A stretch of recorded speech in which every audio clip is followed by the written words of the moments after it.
Écoutez, cher Alain Benoît, on est très heureux. On va se tutoyer parce que sinon je vais passer du vouvoiement au tutoiement. On se tutoie. Voilà, ça peut être plus simple. Notre série cinéphile commence à prendre un peu de l'ampleur.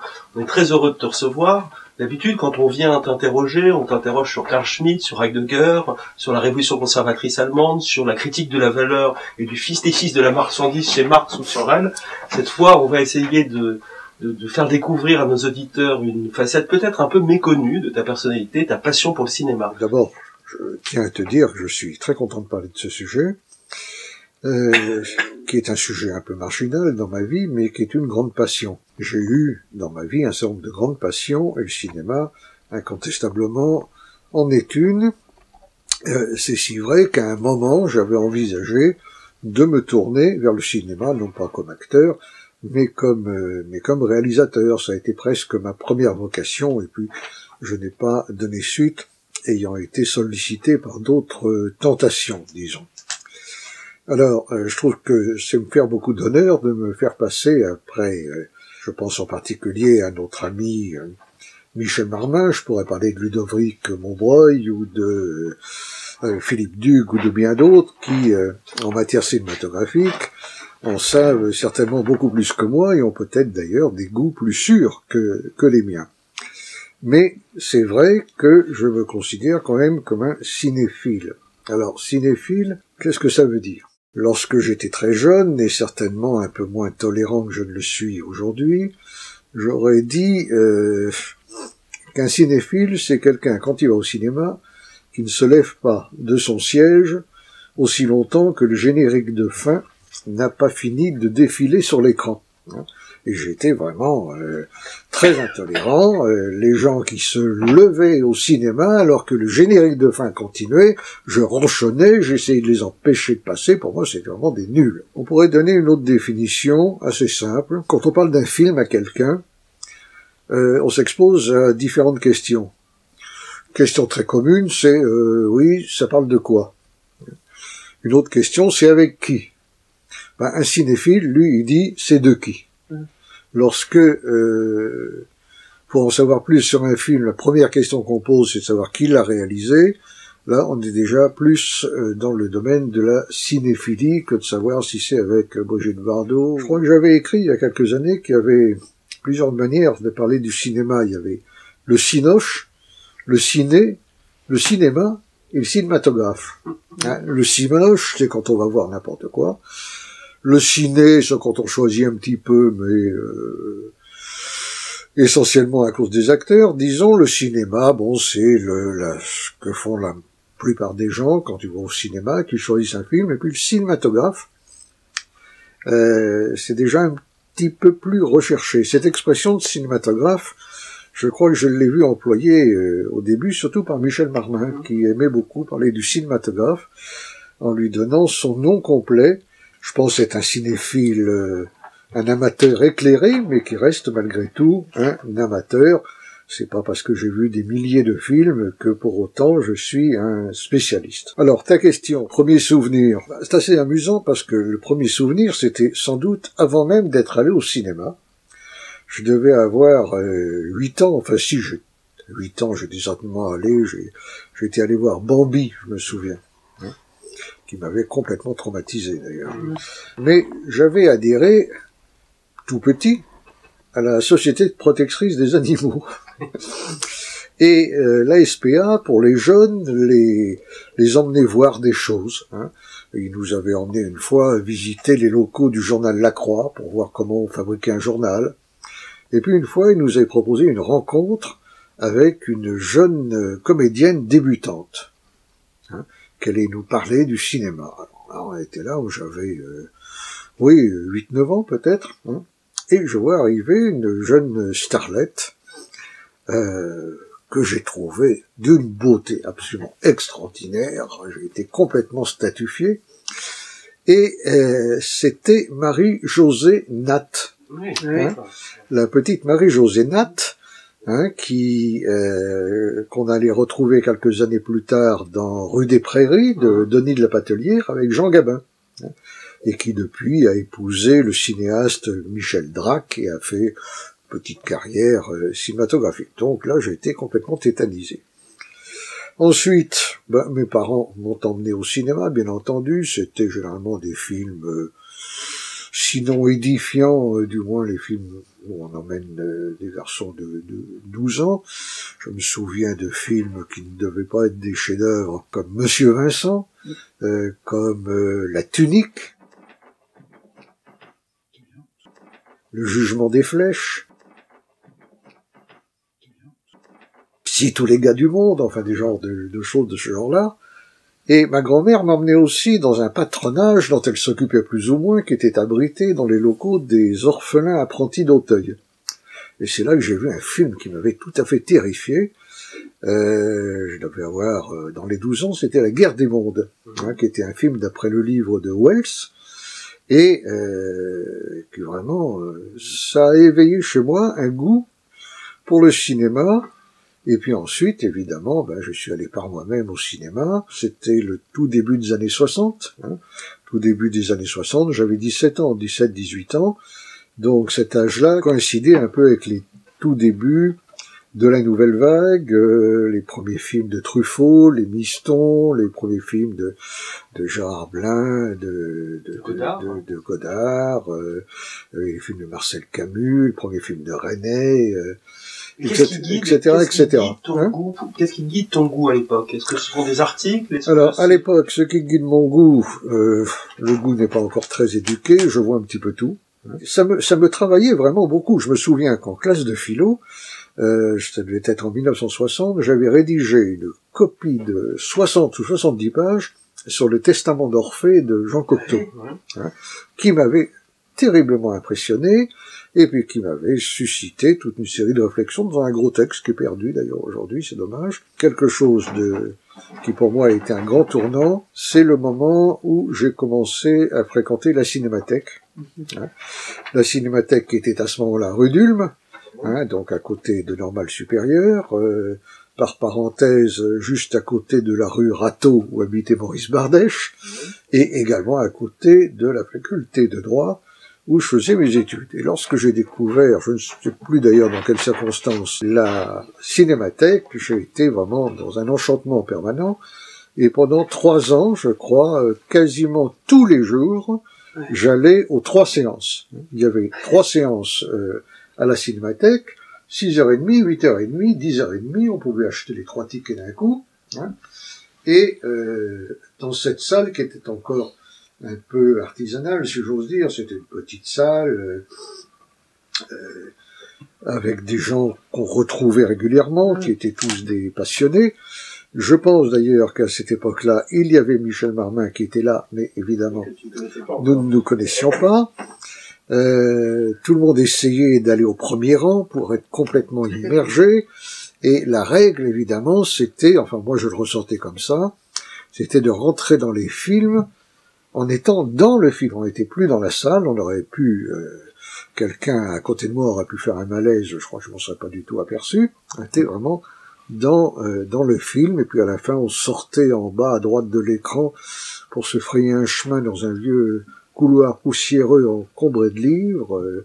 Bon, c'était la vieille Cinémathèque, bien avant qu'elle aille au Trocadéro. J'ai découvert le cinéma français des années 30 et 40, qui a quand même été d'une richesse extraordinaire. J'ai découvert Jean Renoir, Marcel Carnet, Jean Grémillon, Abel Gans,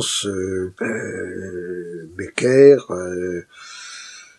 Autant Lara, et tant d'autres de cette époque-là. Je lisais beaucoup de revues de cinéma, je lisais Cahiers du cinéma, je lisais Positif, je lisais La Méthode. Il faisait la part belle, un peu trop belle à mon avis, au cinéma américain. Walsh, Ford, Capra et quantité d'autres, qui, moi, ne m'attiraient pas beaucoup. Mais il faut expliquer que j'arrivais cinématographiquement tout à fait de la gauche ou de l'extrême gauche. Mon manuel, parce que j'avais un manuel, mon école, à l'époque, c'était Georges Sadoul. Georges Sadoul avait été un critique cinématographique à l'Humanité, aux Lettres françaises, Par la suite, il deviendra, je crois, le premier secrétaire de la Fédération française des ciné-clubs. Et il avait publié, en 1946, une histoire du cinéma en 6 volumes, qui était destinée à faire pièce à l'histoire du cinéma de Brasillac et Bardèche, qu'il considérait, évidemment, comme trop orienté à droite. Vous voyez dans quoi il avait fait une histoire du cinéma, assez savante, mais très orientée à gauche. Je dis assez savante parce que il avait quand même beaucoup travaillé son sujet, mais le livre n'était pas parfait. Je crois que c'est Claude Chabrol qui a dit qu'il y avait une erreur à chaque page. Je ne travaillais pas d'après les 6 volumes, mais il en avait sorti une espèce de résumé en quelque sorte, qui devait faire quand même 800 pages. Il y avait un index, l'index des films. Et je cochais, évidemment, dans l'index tous les films que j'avais vus. Pour moi, le but, c'était de les je disais, voilà, je connaîtrai l'histoire du cinéma quand je les aurais cochés tous. Ça, c'était ma façon collectionneuse de faire. Alors, j'ai pas tout coché, bien sûr, enfin, j'en ai coché quand même pas mal, parce que 3 ans, 3 films par jour, faites le calcul, ça fait quand même déjà beaucoup, donc j'ai vraiment appris énormément par Sadoul et par cette école-là, mais pas du tout par le cinéma, et même je me suis retrouvé avec des manques terribles, pendant très longtemps. Je ne connaissais pas Ford, je ne connaissais pas Walsh, je ne connaissais pas Howard Hawks, je ne connaissais pas Elia Kazan, Sidney Lumet, je ne connaissais pas Lubitsch, je ne connaissais pas Capra, l'extraordinaire Capra de La vie est belle, qui est un film absolument extraordinaire. Et la seule chose que je connaissais pas mal du cinéma américain, c'était le cinéma muet. L'époque de Griffith, de von Stroheim et de pas mal d'autres. Parce que le cinéma américain, surtout dans les années 50 et 60 en France, a été très important, essentiel pour un certain nombre de cinéphiles. Est-ce que ton refus du cinéma américain est un refus idéologique, esthétique, ou est-ce que c'est un peu les choses, ça s'est fait comme ça en quelque sorte? Tu as échappé au cinéma américain. C'est difficile à dire. Bien entendu, j'ai pas totalement échappé au cinéma américain. Il y a quand même pas mal de choses que j'ai vues et qui étaient de belles choses, bien entendu. Je n'ai d'ailleurs jamais excommunié par principe le cinéma américain. Je suis convaincu qu'il y a eu dans le cinéma américain une foule de chefs-d'œuvre et j'en suis très bien conscient. Simplement, je les connaissais mal. J'aimais pas les Américains. J'aimais pas Hollywood, je connaissais tout de Eisenstein, de Pudovkin, Tempête sur l'Asie, de Dovzhenko, La Terre, etc. J'allais d'ailleurs au cinéma soviétique qui existait à Paris, qui était le Cosmos, je crois, qui était rue de Babylone, près du Bon Marché. Pierre Gripari, depuis, m'a dit qu'il y était à cette époque-là très souvent, il était membre du Parti communiste. Alors, on voyait des documentaires extraordinaires où des kolkhosiennes plantureuses présentaient des melons aussi gros que leur poitrine, mais je trouvais ça tout à fait amusant. Donc, j'étais pas dans l'univers américain. D'autre part, il y a des genres américains que j'ai jamais beaucoup adoré. Le western, par exemple, les hommes de droite en général adorent le western, ou ont adoré le western. Moi, c'était pas ce que je préférais. Je préférais les films noirs américains. Il y a eu de très grands films noirs dans les années 40. Et puis, ça s'est poursuivi. Je pense à un auteur américain que j'aime beaucoup, qui est Sidney Lumet, par exemple. Et puis les grands films de John Cassavetes, comme Gloria, qui est absolument extraordinaire. Mais dans cette période initiale, c'est vraiment sur le cinéma français et européen que je me concentrais. Lorsque quelques années plus tard, 10 ou 12 ans plus tard, j'ai rencontré pour la première fois notre ami Michel Marmin, ça devait être, je crois, en 1972. J'étais très excité parce que je lisais ses papiers de cinéma dans Valeurs actuelles à cette époque-là.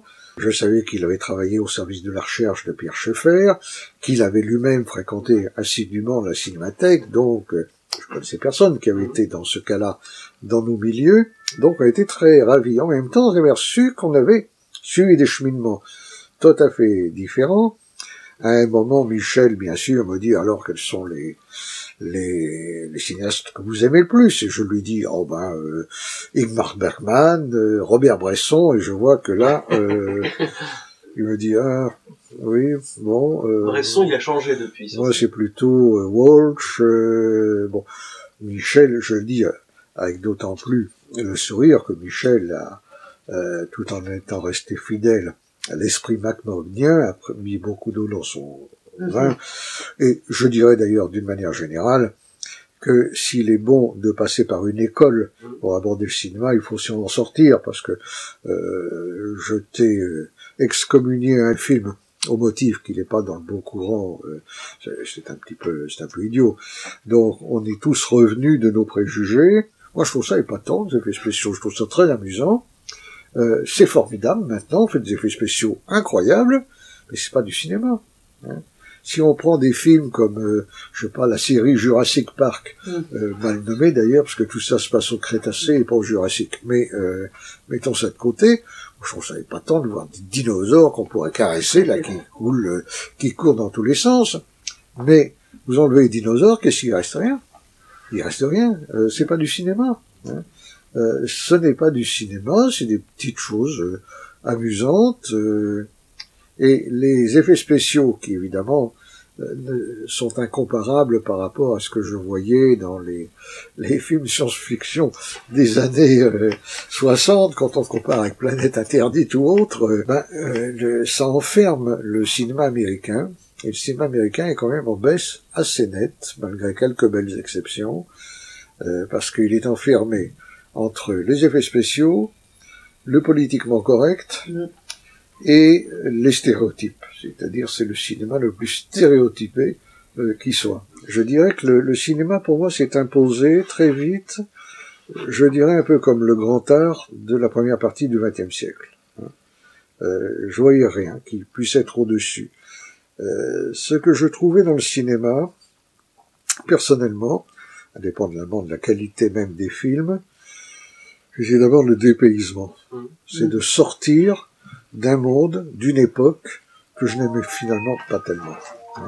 Donc je rentrais dans d'autres univers, dans d'autres problématiques, dépaysement pour le prendre au sens vraiment profond. C'est-à-dire pour moi, le cinéma était un moyen privilégié de sortir et d'échapper à un quotidien, à une époque dans laquelle je ne me sentais pas à l'aise. Il y avait un autre aspect, c'est que j'ai toujours été passionné par la psychologie. Et le cinéma est une école d'apprentissage psychologique, puisqu'on est confronté évidemment aux personnages les plus différents, à des situations psychologiques très différentes. Donc le cinéma psychologique m'intéressait beaucoup, d'où l'intérêt que j'ai très vite porté à Bresson ou à Bergman, par exemple. Puis il y a encore un troisième aspect, mais qui ne m'est pas apparu à cette époque-là, qui nécessairement ne pouvait m'apparaître que par la suite, c'est au fond la valeur ethnographique du cinéma, qui à l'époque est un cinéma contemporain, et qui, lorsqu'on le revoit aujourd'hui, apparaît comme un témoignage privilégié de ce qu'on appelle le monde d'avant. Hein. Et c'est ça qui est aussi formidable avec le cinéma aujourd'hui, quelqu'un qui te dit, mais alors comment c'était avant? Avant, ça veut dire les années 30, 40, 50, 60, tu vois, il dit, mais allez au cinéma, vous allez voir un autre monde. Hein. Et ça vaut jusqu'en 60, avec des scènes, d'abord, le vocabulaire n'est pas le même. Hein. Les mots employés, les expressions employées, la langue n'est pas la même. Et puis, évidemment, les décors, Paris en 1960, c'est pas Paris aujourd'hui. Les mœurs, je me souviens d'un film policier très drôle, il y avait deux gangsters, les rôles étaient tenus, je pense, par Lino Ventura et Michel Constantin, hein, alors qui étaient là, bien enfouraillés. Et puis ils sont dans la rue, et il y a un corbillard qui passe dans la rue, et deux gangsters se signent pour signe de croix, parce que tout le monde le fait. Je veux dire, c'est absolument impensable aujourd'hui, évidemment. C'est des petits détails qui montrent que le monde a quand même terriblement ça se voit aussi terriblement évolué. Pour des périodes plus récentes, ça se voit beaucoup dans les films de Claude Sautet, quand on regarde les films de Claude Sautet aujourd'hui sur les années 70, avec les types d'hommes, leur manière de parler aux femmes, les cigarettes dans les restaurants. Évidemment. Oui, alors Claude Sautet, c'est un peu différent. Moi, j'aime beaucoup Claude Sautet. Hein.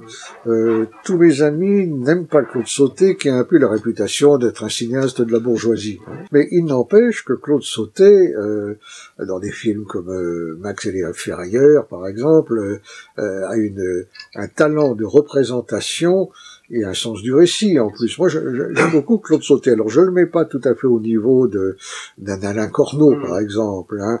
Alain Corneau, c'est vraiment à un niveau au-dessus.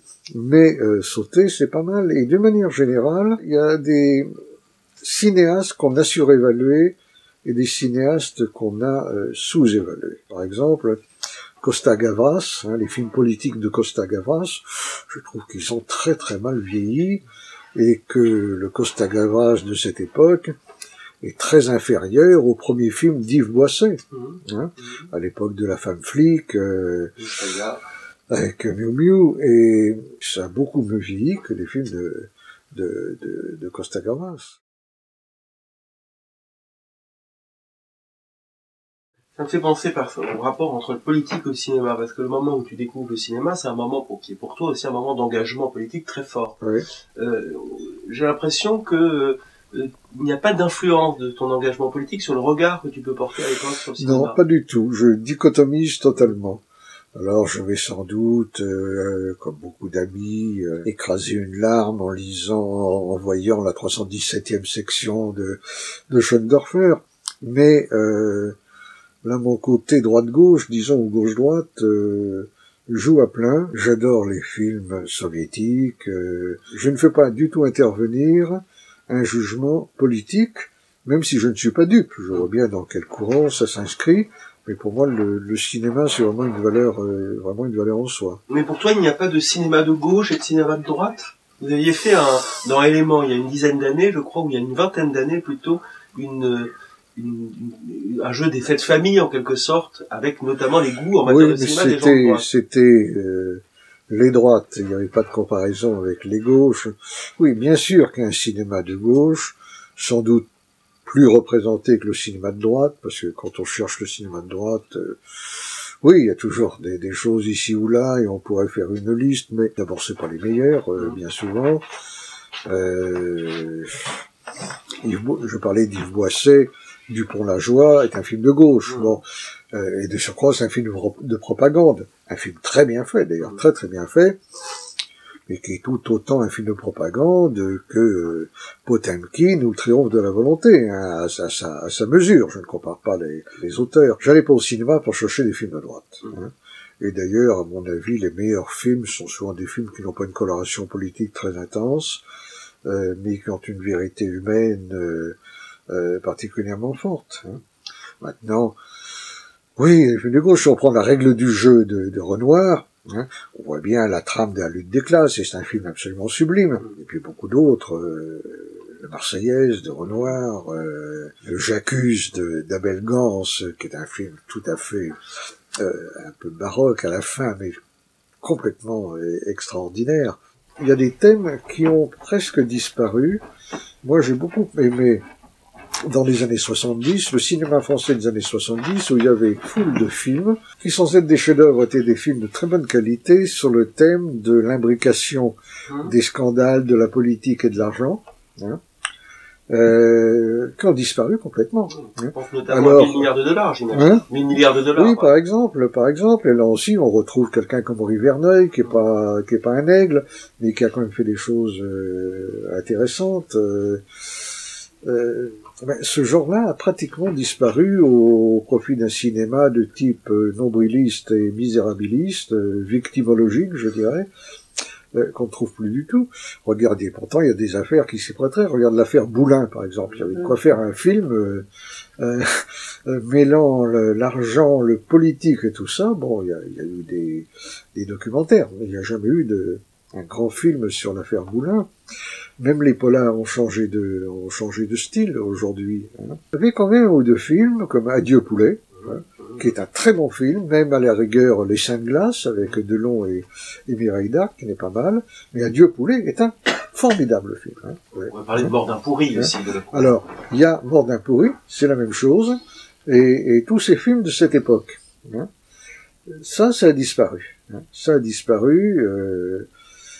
Les films de Melville, avec Delon, le Samouraï, le film, les autres films, Bob le Flambeur, Le Cercle Rouge, formidable Cercle Rouge. On parlait un peu de la façon dont je suis venu au cinéma et dont je me suis cultivé cinématographiquement autrement qu'en allant au cinéma. Je crois que c'est ce qui manque énormément aujourd'hui aux gens, même qui vont au cinéma. Beaucoup de gens n'ont pas de culture cinématographique. C'est pas le cas de tout le monde, il y a toujours des critiques, évidemment.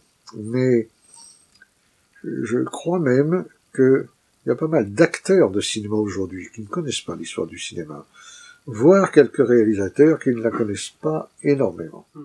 Puisqu'on parlait des années 60, c'est le moment de la nouvelle vague, c'est la grande nouveauté des années 60. Quel est ton regard? Parce que tu l'as un peu évoqué, Chabrol, t'as cité quelques noms, Chabrol, Godard, etc. Mais la nouvelle droite, la nouvelle vague. La nouvelle vague. Lapsus freudien révélateur.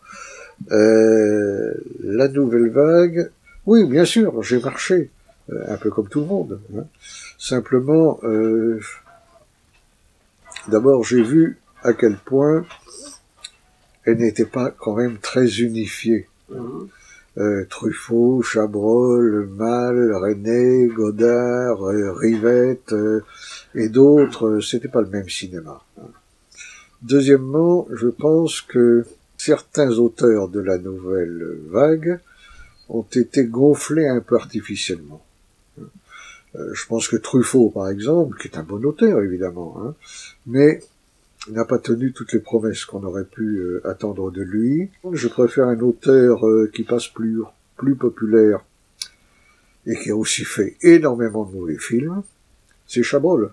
Depuis l'époque où il fait Les Cousins, Les Biches, Les Bonnes Femmes, Chabrol va faire un nombre astronomique de films, dont certains sont des films de commande. Par la suite, avec des films comme La Cérémonie, par exemple, ou Une histoire de femme, je trouve qu'on retrouve un très grand Chabrol. Avec un regard très acerbe, en plus, sur la société. Oui, alors, oui, tout à fait, très acerbe. On pourrait le comparer, toute proportion gardée, parce que c'est deux cinéastes fondamentalement différents, Chabrol et Buñuel, par exemple, hein, le charme discret de la bourgeoisie et toutes ces choses-là. Donc, la nouvelle vague, oui, elle a apporté, incontestablement, mais je n'ai jamais été quand même inconditionnel. D'autre part, la nouvelle vague s'est inscrite en réaction à des cinéastes assez traditionnels des années 50, qui n'étaient sans doute pas des grands maîtres du cinéma, mais qui n'étaient quand même pas nuls. Hein. Je pense à des gens comme Denis de la Patellière, par exemple, qui a quand même fait Les Aristocrates, Les Grandes Familles, formidable film avec Jean de Sailly et Gabin, Les Aristocrates avec Pierre Freinet, qui est un film que j'ai vu très jeune et qui m'a beaucoup impressionné. Je crois que c'est lui qui a fait Rue des Prairies aussi. Rue des Prairies, oui, il me semble que c'est lui qui a bataillé. Il me semble que c'est lui. Un taxi pour Tobruk, évidemment. Et puis, d'une manière générale, il y a eu tout un groupe de films à tendance très populiste. Des films de Gilles Gaston Granger, comme Gazoil, comme le film tiré du roman de René Fallet, Banlieue Sud-Est. Il y a eu Des gens sans importance, hein, et ce sont de beaux films, je trouve. Et c'est une veine vraiment populiste qui s'est totalement perdue aujourd'hui. Alors même si c'était pas des films sublimes, je trouve que ça a été rejeté un petit peu. Hein. Tu reproches au fond à la nouvelle vague, c'est d'avoir été dans la table rase de ce cinéma. Ben, c'est normal, je veux dire, quand il y a une nouvelle école, elle s'inscrit toujours en faux par rapport à ce qui a précédé, elle veut tirer un trait, elle lui jette pas la pierre, mais c'était en partie injuste, même vis-à-vis d'un auteur comme Autant Lara, par exemple. Hein. Bon, Autant Lara est un auteur très inégal, j'ai pas adoré La Jument Verte, et encore moins Les Régates de San Francisco. Mais Autant Lara, il a quand même fait La Traversée de Paris, il a quand même fait Douce, en 1943, que j'ai revu il y a pas très longtemps. Je trouve un film absolument sublime. Douce, c'est sans doute, à mon sens, le meilleur film d'Autant Lara. Et puis on a un peu délaissé le pauvre Julien Duvivier, hein, qui a quand même fait La Bande des Rats, qui a fait La Belle Équipe, qui est un film formidable, qui a fait La Fin du Jour, qui a fait Marie-Octobre, qui a fait Voici venu le temps des assassins. Et je pense que Duvivier est un des très grands cinéastes français, mais on l'a un peu sous-estimé pendant un certain temps. J'ai parlé des Aristocrates avec Pierre Freinet qui m'avait bouleversé, et j'avais vu un film, j'étais très jeune, je devais avoir 12 ou 13 ans, qui s'appelait La Sorcière. Ah, et alors, il y avait Marina Vladi, qui jouait le rôle de la sorcière. Alors là, j'avais oublié Marie-Josée Natte. C'est amusant, parce qu'évidemment, la sorcière, c'était un peu la sorcellerie, le paganisme, etc. J'avais déjà vu le film muet La sorcellerie à travers les âges. Donc, tu l'as vu J'ai vu La sorcière, j'ai eu cette chance parce que c'est un film qui passe assez peu, qui est un film merveilleux. Moi, je l'ai jamais revu. J'ai l'impression que c'est pas un film terrible. Non, c'est un excellent film, très beau, avec une ambiance un peu onirique, comme ça. En effet, il y a cette figure de Marina Vladi qui incarne une sorte de beauté et de libération païenne contre la communauté protestante luthérienne, puisque ça se passe en Suède, me semble-t-il. Et il faut remarquer qu'il y a comme autre personnage principal, Maurice René. J'avais oublié que René était dans ce film. C'est Maurice René qui tombe amoureuse de Marina Vladi et qui doit choisir entre son amour pour cette jeune sorcière et la propriétaire terrienne qui, elle, est une protestante très rigide. C'est un film formidable, La sorcière. Je suis très heureux qu'on en parle parce que je crois que malheureusement il passe assez peu dans les salles obscures. Il y a un film qui est un peu, qui me fait penser, c'est un film qui n'a aucun rapport, dans l'œuvre de Bergman, qui est une œuvre assez janséniste. Il y a un film que j'adore, qui est Fanny et Alexandre. Fanny et Alexandre, qui est un long film de deux enfants, un petit garçon et une petite fille, qui sont élevés par un évêque protestant extrêmement austère. Et là, il y a le contraste entre les deux, d'espèce d'exubérance d'enfance assez païenne, finalement, et puis cet évêque abominable. Au fond, on voit bien que Bergman, d'ailleurs, comme souvent, régurgite des souvenirs anciens. Tu as cité Chabrol et Truffaut, mais bizarrement, tu n'as pas cité peut-être deux cinéastes que tu n'aimes pas beaucoup, tu vas nous le dire, qui sont Godard et Éric Rohmer. Non, c'est des cas absolument différents. J'aime beaucoup Godard, au contraire. Je le mets extrêmement haut. Je ne suis pas du tout de ceux qui attaquent Godard, notamment maintenant, d'une manière que je trouve abominablement basse. Ludovic Montbreuil leur a répondu d'ailleurs avec beaucoup de pertinence. J'ai toujours beaucoup aimé Godard. C'est vrai que j'ai parfois du mal avec ces derniers films qui sont la limite du film expérimental, mais toujours intéressants. Pour moi, Godard, c'est masculin-féminin, l'époque des films avec Anna Karina, Pierrot le Fou, bien entendu, le film avec Eddie Constantine, Alphaville, qui est un film très très curieux dans son œuvre. Non, je pense que Godard est un des plus grands cinéastes, un des plus grands connaisseur et amoureux du cinéma, quelqu'un qui a empoigné le cinéma et lui a fait dire en quelque sorte tout ce qu'il pouvait dire. Alors Rohmer, c'est tout à fait autre chose. Beaucoup de mes amis, presque tous d'ailleurs, aiment beaucoup Rohmer, et moi, beaucoup moins. Je dois le dire. Alors, c'est peut-être, j'envisage toujours cette possibilité, c'est peut-être chez moi un manque de sensibilité à ce type de cinéma. Mais Rohmer, pour tout dire, Rohmer m'ennuie un peu. Je trouve un peu artificiel, faussement spontané, un peu faussement poétique. Bon, il y a de belles choses chez Rohmer, bien sûr. Perceval le Gallois, L'Anglaise et le Duc, Manu chez Maud, L'amour l'après-midi. Comprends-moi bien, je ne mets pas Rohmer dans les non-valeurs, c'est vrai tout ça. Simplement, c'est un style auquel je suis pas très sensible. C'est un peu comme ce cinéaste-là qui a fait le Pont des Arts, La Rougeuse. Eugène Green. Oui. Eugène Green. Je trouve qu'il a beaucoup de talent, mais, je sais pas, c'est un parti pris de cinéma qui n'est pas le mien. Alors maintenant, on va remonter un peu, pas remonter le temps, d'ailleurs avancer dans le temps, puisqu'on peut dire que la nouvelle vague, c'est un peu la fin de la période classique du cinéma. J'avais une certaine faveur pour le cinéma muet. Nous étions un certain nombre à partager cet avis. Il faut bien dire qu'aujourd'hui, c'est quand même assez loin. Hein. Beaucoup de jeunes ont déjà du mal à voir un film en noir et blanc, un film muet, et pourtant, il y a eu des chefs-d'œuvre absolus et qui, pour moi, répondaient à la définition du cinéma. Hein. Le mot anglais, c'est movies, hein, c'est ce qui bouge. Hein. Et le cinéma, pour moi, c'est d'abord des images qui bougent. C'est un art plastique aussi, peut-être. Alors, bien entendu, il faut jamais oublier que dans le cinéma, il y a 3 piliers. C'est un art, c'est une industrie, c'est un divertissement. Selon les tempéraments, on accorde plus d'importance à l'un ou à l'autre. En tant que cinéphile, évidemment, on s'arrêtait sur l'art. Hein. Ce qui ne veut pas dire que le divertissement était négligeable, et c'est parce qu'il y avait divertissement, il faut bien le dire, que l'industrie investissait dans cette chose-là. Le cinéma muet tirait du cinéma vraiment l'essentiel, c'est-à-dire un art, un montage, parce que dans le cinéma muet, on peut pas mal monter, mal mettre en scène, hein, enfin normalement, et le parlant ne me paraissait pas indispensable au cinéma. Alors il a ajouté, bien entendu, quelque chose, mais le parlant, à mon avis, je reste convaincu de cela, n'appartient pas à l'essence du cinéma. L'essence du cinéma, ce sont des images qui bougent pour raconter une histoire mise en scène d'une certaine manière.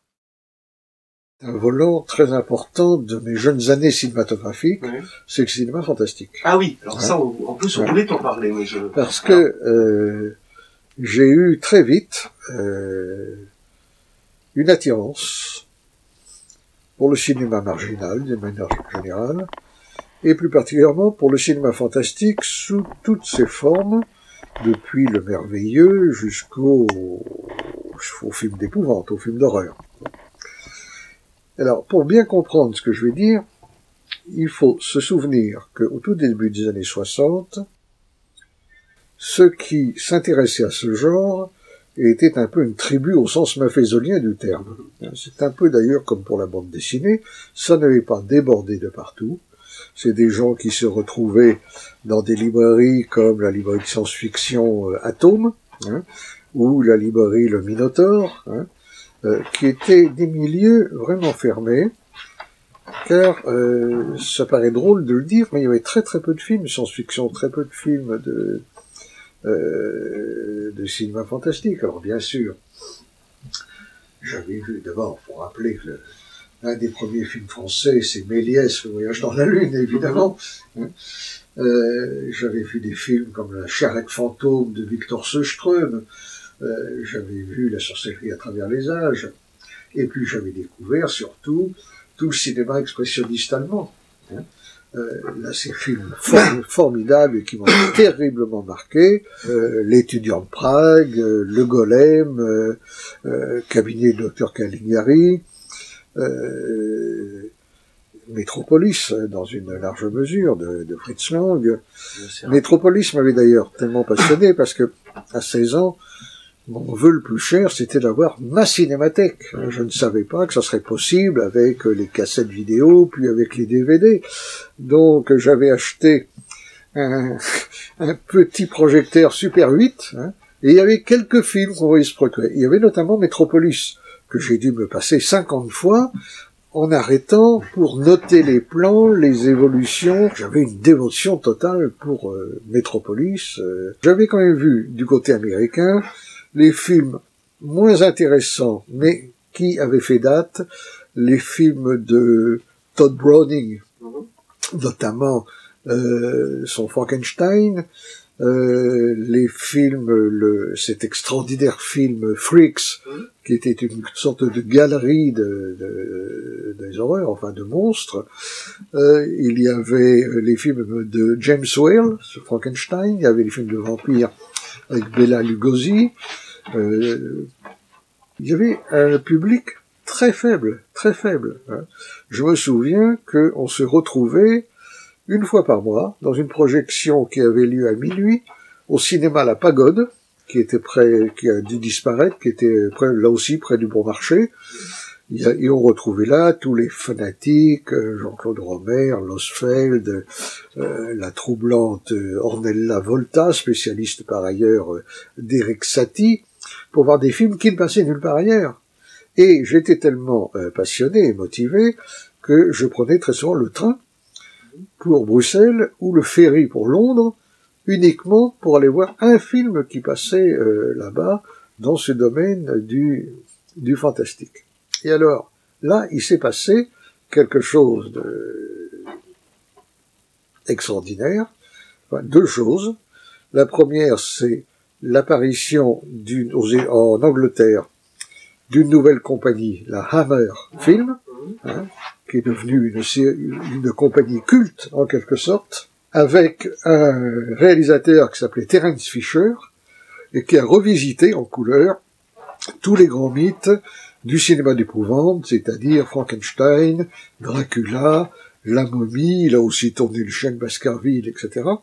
Il avait commencé par un film qui s'appelait Les Étrangleurs de Bombay, mais qui n'était pas aussi intéressant. Et c'est lui qui a révélé deux auteurs cultes, qui ont été Peter Cushing dans le rôle de Frankenstein, et le formidable Christopher Lee dans le rôle de Dracula. Et à peu près au même moment, les productions de la Hammer ont fasciné un groupe de Français qui ont décidé de lancer une revue. C'est une revue dont le premier numéro, si mes souvenirs sont bons, est sorti en mai-juin 1962. À ce moment-là, j'avais 18 ans, et qui s'appelait Midi Minuit Fantastique. Midi Minuit Fantastique était une revue dont le titre était tiré d'un cinéma des grands boulevards où on projetait des films fantastiques que pas grand monde ne voyait à l'époque. Il y avait des films de science-fiction un peu cultes comme Planète Interdite, Le jour où la Terre s'arrêta, ou bien l'extravagante La terrible créature du lac Noir. L'arrivée de ces films en couleur de la Hammer a suscité la création de cette revue qui a été publiée chez Eric Losfeld. Losfeld était un personnage que j'ai très bien connu, ses bureaux étaient rue de Verneuil. Il avait créé les éditions Le Terrain Vague, et il avait, comme Jean-Jacques Pauvert, plusieurs revues, dont la revue Bief, qui était une revue surréaliste, la revue Bizarre, qui était une revue formidable de cette époque, et Midi Minuit Fantastique, qui a duré 20 ans, les derniers numéros de la revue étant d'ailleurs bizarrement interdits aux moins de 18 ans, ce qui se comprend dans le climat de censure de l'époque. Jean-Claude Romer, que j'ai bien connu également, qui était un homme d'une gentillesse, l'un des personnages les plus gentils que j'ai jamais vus de ma vie, qui savait tout sur le cinéma, qui se définissait lui-même comme un cinéphage, et qui n'avait aucune autre activité dans la vie que de voir jour et nuit des films. La télévision a fait appel à lui, quand il y a eu cette émission qui a eu beaucoup de succès à l'époque, de Pierre Tchernia, qui s'appelait Monsieur Cinéma. C'est lui qui rédigeait les questions pour les candidats. Jean-Claude Romer savait tout. Jean Paulet était quelqu'un d'un peu différent, qui avait créé dans sa jeunesse un club qui s'appelait le Bram Stoker Club, Bram Stoker étant l'auteur de Dracula, qui était un type super doué, un très bon illustrateur. Il avait illustré aussi bien Daniel Rops que J'irai cracher sur vos tombes de Boris Vian, qui était par ailleurs un homosexuel flamboyant, et qui est mort tragiquement en Algérie. On l'a retrouvé pendu à un arbre, c'est du moins la version officielle, mais on ne sait pas très bien. C'est un peu comme la mort de Pasolini, il y a des choses assez troubles. Pour en revenir donc à Minuit Fantastique, ils avaient fait des dossiers sur le thème du vampire. Il y avait notamment des articles de Tony Fèvre, qui avait publié chez Losfeld un livre sur les vampires et qui ne signait pas encore Antoine Fèvre. Il y avait des gens comme Francis Lacassin, il y avait des dossiers sur les chasses du comte Zaroff, pour prendre un autre film un peu mythique de ce milieu-là.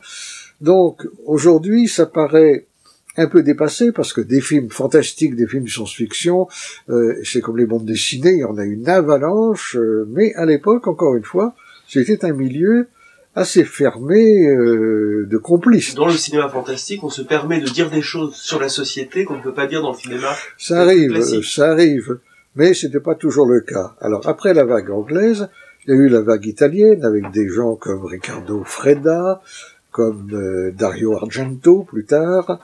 Avant, il y avait Mario Bava qui avait réalisé ce film culte également qui est le Masque du démon, avec la non moins troublante Barbara Steele, qui est devenue une vedette du film d'épouvante. Il y avait aussi dans Midi Minuit Fantastique un dossier sur King Kong, le vrai, celui de Schocksack et Cooper de 1931, par les adaptations qui ont été faites après. Donc, c'était un domaine de films cultes, touchant un petit milieu, et qui après s'est considérablement développé. Mais j'étais vraiment très impliqué dans ce milieu-là, même si après j'ai trouvé que ça a commencé à dévier un peu avec des films plus grand public comme Massacre à la tronçonneuse, La dernière maison sur la gauche, des films que j'avais découverts aux États-Unis en 1963, je crois. Est-ce que tu avais un goût aussi pour le cinéma de genre, même les genres malfamés, la série Z, ou les films à la limite de l'érotisme et du fantastique? Oui, mais à condition quand même d'un minimum de qualité. J'ai gardé cette passion. J'ai réussi par diverses relations à me faire inviter pendant très longtemps au festival d'Avoriaz, qui est le festival du fantastique, qui aujourd'hui, je crois, a été décentralisé à Gérardmer. L'ambiance était extrêmement agréable. Il faut dire aussi que j'ai fait des mini-recensions sans aucun intérêt. J'ai fait d'abord des recensions de vidéos Figaro Magazine à une époque, et avant, ce que peu de gens savent, j'ai fait des petites recensions de cinéma dans des journaux pour jeunes filles, comme 20 ans ou Jacinthe, Jacinthe, 20 ans, et je le faisais en fait pour une seule et unique raison, c'est de pouvoir être invité à, ce qu'il fallait produire des choses qu'on avait faites, pouvoir être invité à des festivals, notamment au Festival de Cannes, où je me suis retrouvé très souvent avec notre ami Marmin et également avec notre ami italien Maurizio Cabona, qui était critique de cinéma pour différents journaux, dont le quotidien milanais Il Giornale. Et on a passé vraiment des moments délicieux. Toujours dans le cinéma de genre, sur les grands thèmes du cinéma qu'on était très abordés, je notais cette réflexion. Voir quand on compare l'art cinématographique à l'art littéraire, surtout depuis les années 20, il y a des genres qui ont disparu de la littérature au moment où ils apparaissaient dans le cinéma. Le genre épique, le genre guerrier, le genre, le cinéma, certaines l'épopée, que ce soit dans le cinéma russe ou le cinéma américain. Il y a des genres comme ça. On retrouve parfois l'esprit. Oui, mais alors le genre guerrier a quand même été très vite touché par le politiquement correct. Alors pas quand il s'agit de guerre napoléonienne, par exemple, hein, mais dès qu'il s'agit de guerre coloniale, quand on voit un film comme Zulu, par exemple, un film à grand spectacle, pas trop mal fichu, bon, il faut surtout faire en sorte de ne pas mal représenter les Zoulous, comme dans les westerns, il faut que les Indiens n'aient pas l'air d'être les méchants. Je pense d'ailleurs c'est l'une des causes du film de science-fiction, parce que contre les extraterrestres, on peut tout se permettre. Hein. Donc là, il n'y a pas de droit de l'homme qui joue, mais sans ça, ça a quand même puissamment intervenu. Il n'y a plus beaucoup de grands films de guerre aujourd'hui, sinon les éternels films sur la Seconde Guerre mondiale, ou alors là, bien sûr, on va pas faire de cadeaux aux Allemands. Il y a des films sur la Première Guerre mondiale, souvent plus intéressants. Sur l'érotisme cinéma, non pas le film érotique, mais l'érotisme cinéma. C'est central, puisque le cinéma est aussi un art de la présence, et particulièrement des présences féminines. Oui, moi je dirais que le cinéma est un phénomène érotique. Pour moi, dans tout le cinéma, il y a quelque chose d'érotique. Pas très facile à définir, mais je pense que c'est très érotique. Alors, les films les plus érotiques sont pas forcément... Enfin, ceux qui passent pour les plus érotiques sont pas forcément les plus érotiques. C'est des scènes qu'on retient. Je suis d'ailleurs très frappé, petite parenthèse, pour dire que il y a des scènes que personne n'a oubliées dans le cinéma mondial, et ce sont généralement des scènes du cinéma en noir et blanc. Hein, beaucoup plus que du film couleur. Faudrait savoir exactement pourquoi. Je prends un exemple bateau. Cette photo dans L'Ange bleu de von Sternberg, où on voit Marlène Dietrich sur son cabaret, sur son tabouret de cabaret qui commence à chanter, ça a rendu fou des générations de spectateurs. Hein. On en retrouve l'écho dans des films grand public comme Cabaret de Bob Fosse, hein, qui est pas un grand film, qui est porté par le talent et le pep de Liza Minnelli, hein, mais ça n'a rien à voir évidemment. Il y a des films comme ça, des films de Gabin et Michel Morgan, Quai des Brumes, Les Portes de la Nuit, un cinéaste canadien que j'aime beaucoup, qui est Denis Arcand, celui qui a fait La Chute de l'Empire américain, Les Invasions barbares et L'Âge des Ténèbres, que je trouve un petit chef-d'œuvre. Je crois que c'est dans Les Invasions barbares, ou peut-être dans La Chute de l'Empire américain. Il parle d'un vieux militant, écrivain, journaliste progressiste qui va mourir. Il a un cancer, il est entouré par ses amis. Et puis la dernière chose qu'il demande, c'est qu'on lui projette le film italien Riz amer pour pouvoir revoir une dernière fois les cuisses de Silvana Mangano. Hein. Et finalement, c'est une scène d'un érotisme incroyable. Et surtout, le cinéma italien, alors là, que j'ai adoré, qui malheureusement dans l'âge d'or me paraît un peu passé, mais Dino Risi, les films de Dino Risi, jusqu'à Fantôme d'amour. Le cinéma italien, d'ailleurs, venons-y, parce que je sais que tu as un tropisme très italophile. Tu es un fou d'Italie, on peut le dire. L'Italie a été folle de cinéma. Hein. L'Italie a été folle de cinéma. Mais est-ce que tu pourrais nous dire ce qui, selon toi, fait le charme et la singularité du cinéma italien, et peut-être aussi, d'ailleurs, sa vision parfois mélancolique du temps qui passe et d'une époque qui se termine. C'est un cinéma à la fois, ils ont créé des chefs-d'œuvre d'humour, de drôlerie, et en même temps, quand on regarde des films... Oui, mais je crois que c'est une erreur il y a plusieurs manières de voir le cinéma italien. Une manière que je crois pas très bonne, c'est de voir comme un cinéma rigolo, pain, amour et chocolat, et des choses comme ça. Hein, bon, ça me paraît pas la meilleure chose. Il y a d'abord toute la période des années 30, hein, avec Carmine Gallone et puis tous ces auteurs qui ont commencé leur métier à ce moment-là, à commencer par Rossellini. Il y a la vague du néo-réalisme, où il y a quand même des choses absolument magnifiques. J'ai vu récemment un film, je crois que c'est le seul film de Malaparte, qui s'appelle Le Christ interdit, qui date de 1951, qui est un film dirigé contre le néo-réalisme, mais avec les procédés du néo-réalisme en même temps. Il y a Raph Vallone, qui est absolument incroyable. Dans le néo-réalisme, Social, Le voleur de bicyclette, Rome ville ouverte, enfin, tous ces films incroyables. Et puis alors, il y a la période des années 70. Alors, il y a des auteurs italiens que je n'aime pas beaucoup. J'aime pas beaucoup Marco Ferreri. Je délire pas avec Visconti, qui est un peu trop baroque pour moi. Comencini. Hein? Alors, Luigi Comencini, formidable. Dino Risi, formidable. Ettore Scola, formidable. Une journée particulière, nous nous sommes tant aimés, etc. Les frères Taviani, Allons enfants. Ceux qui ont fait Padre Padrone.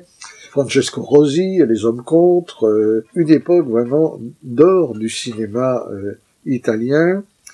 Un peu tué, comme en Allemagne, par la télévision. C'est le thème, je crois, du film de Fellini, Ginger et Fred. Hein.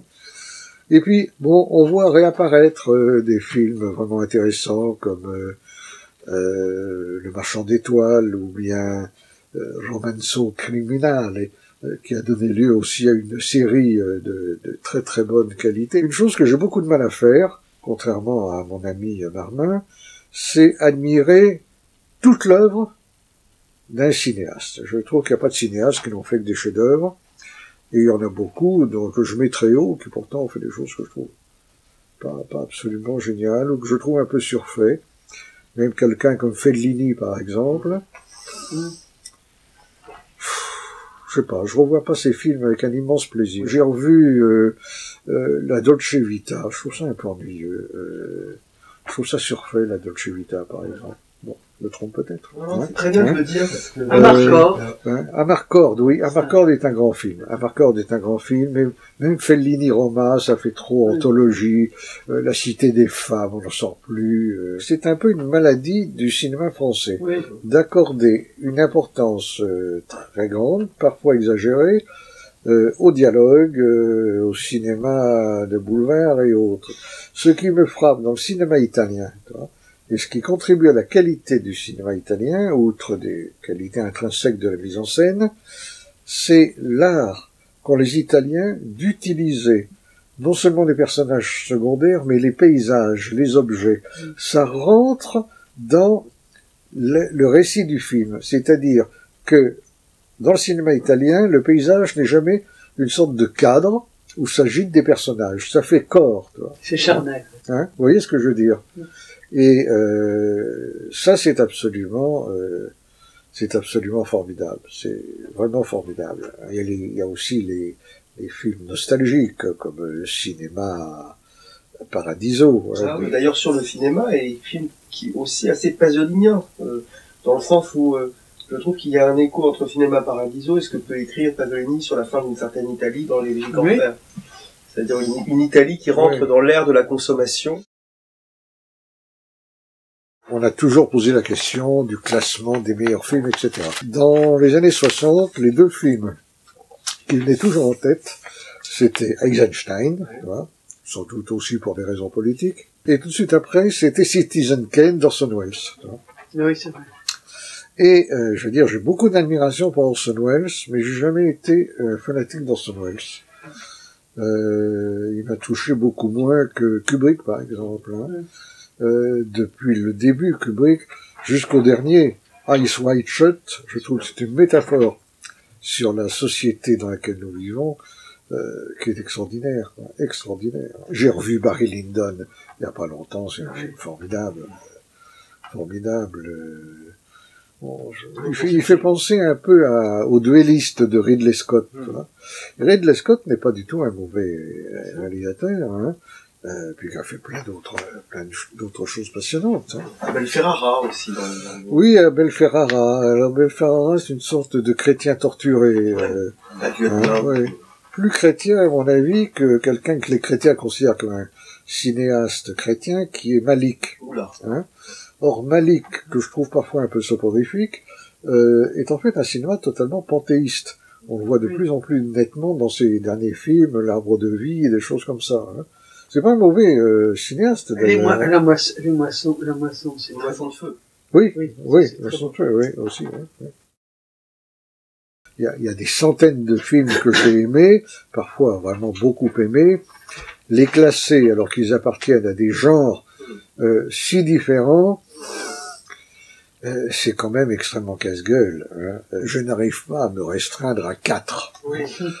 Que ce soit 4 films, 4 réalisateurs, 4 acteurs ou 4 actrices. Le premier, c'est pas le premier, c'est le premier dans ma liste, mais c'est Les Rapaces de Erich von Stroheim, qui est un film muet de 1923, qui m'a profondément marqué. Et encore, je parle de la version qui fait 3 heures, la version intégrale, je crois qu'elle fait 6 heures ou 9 heures. Et c'est un film... Le thème du film, c'est double, c'est la malédiction de l'argent et la femme fatale. Deuxième film, parce que j'y suis toujours resté attaché, c'est Metropolis, de Fritz Lang. C'est sans doute celui que je connais le mieux, parce que je l'ai analysé véritablement plan par plan.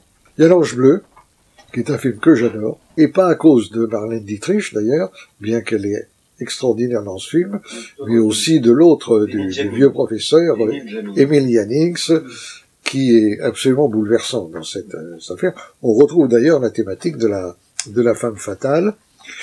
Et puis, le film de Renoir, La Grande Illusion.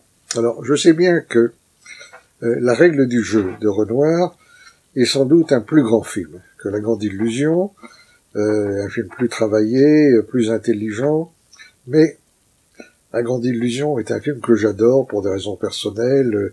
Le trio Stroheim, Pierre Freinet et Gabin, c'est vraiment des films que j'adore. Bon, après, j'aurais pu en mettre 200. Alors, les réalisateurs, là, ça devient très difficile.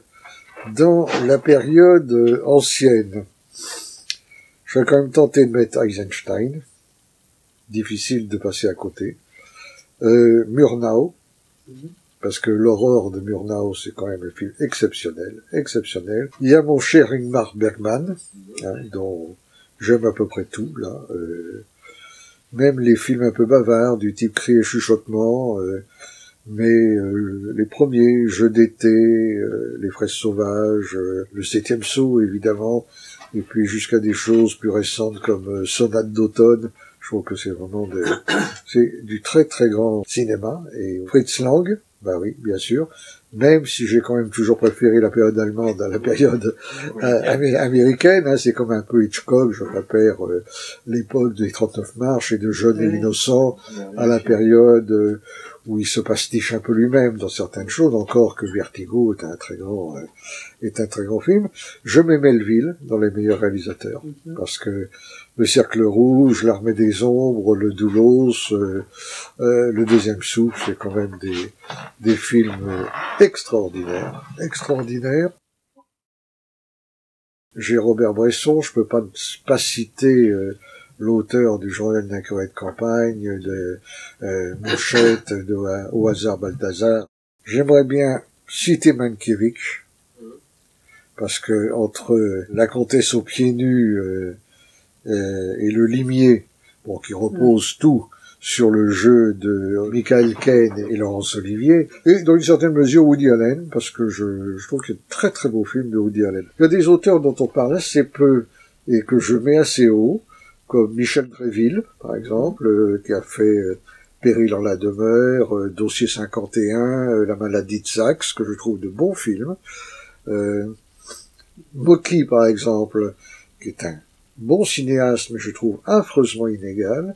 Moi, le meilleur film que je préfère de Mocky, c'est Le Témoin. Je trouve que c'est un petit bijou de cynisme avec Philippe Noiret et Alberto Sordi. Alors, dans les années 70, évidemment, notamment dans le cadre du Ciné-Club du Grèce qu'avait organisé Michel Marmin, on a découvert le jeune cinéma allemand de l'époque, c'est-à-dire essentiellement Hans-Jürgen Zimmerberg, Werner Herzog, et puis peut-être un peu Volker Schlondorf aussi. Il y a Xavier Beauvois, Selon Mathieu, Des dieux et des hommes, Le petit lieutenant, qui est un petit bijou de film. Dans une certaine manière, je dis dans une certaine manière parce que je trouve qu'il baisse un peu, c'est Guédiguian, avec depuis Marius et Jeannette jusqu'aux neiges du Kilimandjaro, le voyage en Arménie, qui est un récit identitaire, un film identitaire qu'on n'en voit plus énormément. Arrêtons-nous sur Guédiguian, parce que les gens qui ne te connaissent pas pourraient être étonnés que tu aimes ce cinéaste engagé au Parti communiste. Je dis bien les gens qui ne te connaissent pas. Guédiguian est un je pense que les gens qui me connaissent comprendraient au contraire que j'aime Guédiguian. Puisque nous parlons aussi aux gens qui ne te connaissent pas, on peut s'arrêter à Guédiguian, parce que tu as eu une vraie passion, je crois, pour les premiers films de Guédiguian. Oui, et puis alors surtout, il y a un auteur, dans la Hors de France, c'est Ken Loach, que j'ai toujours suivi avec une joie, une admiration formidable. Les frères Dardenne, j'aime assez ce qu'ils font, et par association d'idées, le film qui est sorti récemment, qui s'appelle Ardennes, n'est pas mal. Tous les films sociaux, tous les films de lutte de classe ont ma sympathie et mon soutien. Et Ken Loach est formidable. Et puis en France, qu'est-ce que j'ai dit? J'ai dit Guédiguian, Bellevaux, Audiard, Beauvois. Il faut ajouter, à mon avis, bien qu'il ne soit pas aimé de tout le monde, Bruno Dumont. L'Humanité est un film formidable. Flandre est un film encore plus extraordinaire. Heideweich, qui n'est pas un nom très facile à prononcer, est un très très très beau film. Donc il y a quand même, à côté des Ozo et des Klapitsch, des cinéastes. C'est un peu le symptôme d'un cinéma très bourgeois, qui s'est embourgeoisé, d'un cinéma bobo presque. C'est un cinéma bobo, un peu insipide, à la mode. Alors après, il y a tous les films nombrilistes, tous les films qui parfois ne sont pas si mal faits d'ailleurs, mais qui vous convient à pleurer à la lesbienne handicapée migrante qui est en train de mourir d'un cancer après avoir fait 3 dépressions et 5 avortements. Bon, oui, bon, bien, toi, bon. Si je passe aux acteurs, là je m'en suis tenu à des acteurs français, sauf un, parce que ça va trop loin. Alors, dans les acteurs français, je dois dire que je cède à la faiblesse de mettre Jean Gabin, parce que je vois pas comment on peut pas le mettre. Pas mettre Jean Gabin dans le cinéma français. Je mets Pierre Freinet, je mets Maurice Ronet, je mets Trintignant, je mets Michel Serrault. Comme étranger, je mets Marcello Mastroianni, parce que je trouve un type incroyable. Et il y a un auteur français que je mets, qui peut surprendre, c'est Bourvil. Oui. Mais Bourvil pour ses rôles tragiques. Le Bourvil du Cercle Rouge. Le Bourvil, alors le Bourvil du Cercle Rouge. Et il y a un film que j'ai vu il y a pas très longtemps, qui est très peu connu. Un film de Alex Joffé, qui est de 1960, qui s'appelle Fortuna. C'est un film avec Bourvil qui se passe sous l'occupation, où il essaye d'aider, de sauver Michel Morgan. Bourvil est formidable. Bourvil il n'y a rien d'ailleurs de tel que les acteurs comiques qu'on emploie à faire des rôles tragiques. On l'a vu d'ailleurs avec Michel Serrault, dans une certaine mesure. Hein. Et Bourvil est formidable, formidable.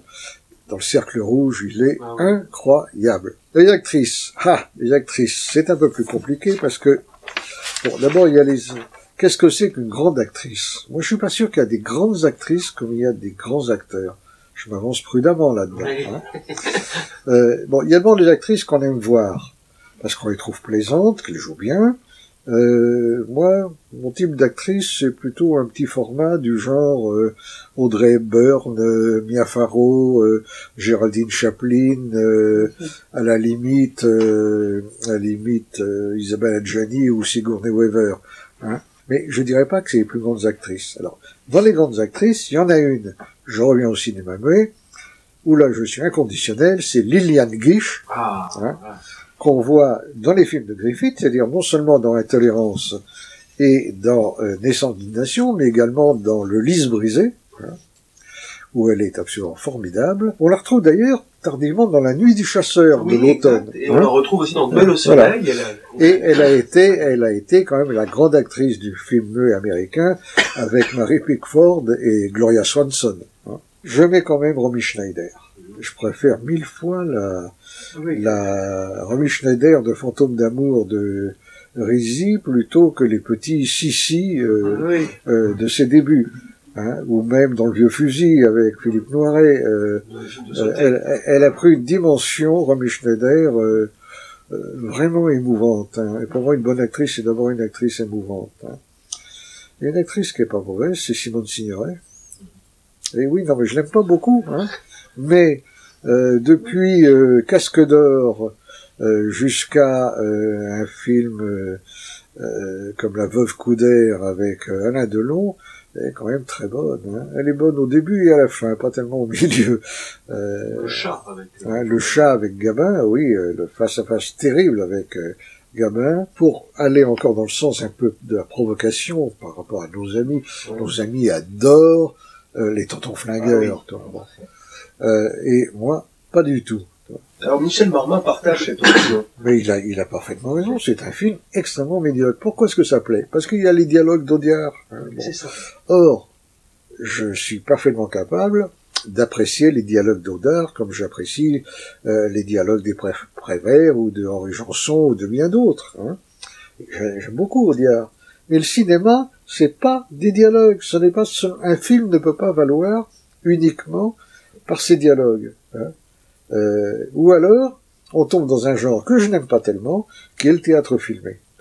C'est la raison pour laquelle je suis réservé vis-à-vis d'un auteur hyper talentueux qui est Sacha Guitry. Alors moi, je pense qu'il faut te contredire là-dessus, parce que Sacha Guitry, quand on a revu récemment Le Roman d'un tricheur, et ben il y a un montage mais c'est vrai. assez incroyable, c'est aussi du vrai cinéma. Tu as raison, mais il y a un peu trop un arrière-plan théâtre. L'arrivée de la télévision, elle n'a pas tué le cinéma, mais elle l'a modifié. Parce que il y a quelque chose que j'appréciais beaucoup dans le cinéma à l'origine, c'est que pour voir un film, il fallait aller au cinéma. Ça voulait dire on sortait de chez soi et il y avait tout un univers magique. On rentrait, on achetait un ticket, on rentrait au cinéma, il y avait des ouvreuses qui vous qui vous proposaient des esquimaux, il y avait une première partie où on voyait un documentaire sur des pays mirifiques et qui se terminait invariablement par adieu, île de rêve, etc. Et puis il y avait les actualités. Alors, toutes ces choses-là, évidemment, ont disparu. On pourrait citer la formule de Godard, quand on va au cinéma, on lève la tête, Oui. Quand on regarde la télévision, on baisse la tête. Oui. Et moi qui suis qu'un homme d'honneur, je préfère lever la tête. Oui. Il y a une banalisation de l'image, bien entendu. L'image qui bouge, c'était le monopole du cinéma. Je suis pas quelqu'un d'absolument pessimiste. Je pense qu'il y a une chute du cinéma. On ne voit plus les grands chefs-d'œuvre, mais on voit quand même de très grands films. Il y a de très beaux films. Alors, qu'est-ce que tu voulais dire? Est-ce que le cinéma est fini? Non, c'est une question que je reprends d'ailleurs dans mon cahier du cinéma qui posait ces questions dans les années 70, peut-être un peu saugrenues. Si le cinéma venait à disparaître, est-ce que tu lui donnerais une épitaphe? Et quelle épitaphe tu lui donnerais? Il m'a aidé à vivre. Voilà. Et au fond, c'est vrai. Parce que je me suis passionné dans ma vie pour beaucoup de choses, pour beaucoup de causes, comme tu le sais, et je continue. Mais le cinéma, il m'a aidé à vivre. Ça a été des bouffées d'air, des bouffées de consolation, des bouffées d'émotion. Pour moi, quand je pleure dans un film, c'est un bon film.